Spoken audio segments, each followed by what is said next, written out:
Hey guys welcome to ఏజే everything. ఈరోజు వచ్చేసి ఎంతో టేస్టీగా ఉండే క్రిస్పీ ఆనియన్ రవ్వ దోశని ప్రిపేర్ చేసేసుకుంటున్నాను. చాలా టేస్టీగా ఉంటుంది. మరి ఈ దోశని ఏ విధంగా ప్రిపేర్ చేసేసుకోవాలో చూసేద్దామా.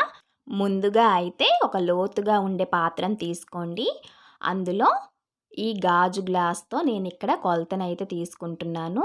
ఈ గాజు గ్లాస్తో 3 గ్లాసుల బియ్యపు పిండిని వేసుకోవాలి ముందుగా.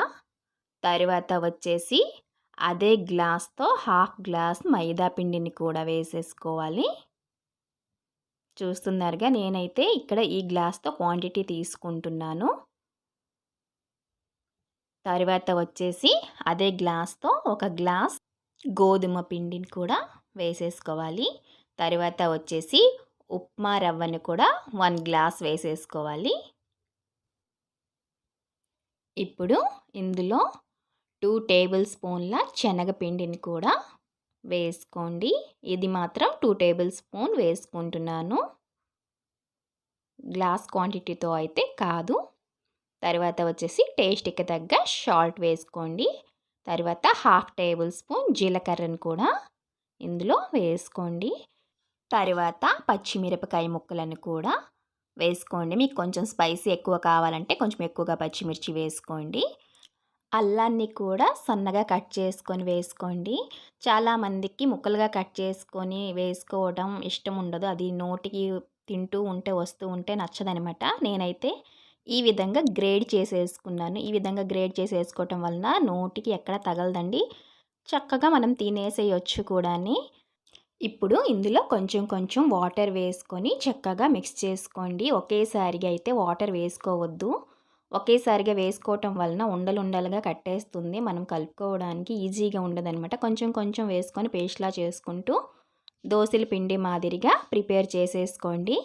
చాలామంది దోసలు తినేటప్పుడు దాంట్లో ఉండే పచ్చిమిరపకాయలు, అల్లం ముక్కలను ఎంచేసి పడేస్తూ ఉంటారు. అలా కాకుండా నేను అందుకోసం అని చెప్పేసి గ్రేడ్ చేసేసుకున్నాను. అది నోటికి ఎక్కడ తగలదనమాట. చక్కగా అయితే మనం అన్నిటితో కలిపి దోశ తింటేనే దాని టేస్ట్ అనేది బాగుంటుందండి. చూస్తున్నారు, ఇక్కడ నేను దోశల పిండి మాదిరిగానే ప్రిపేర్ చేసేసుకున్నాను.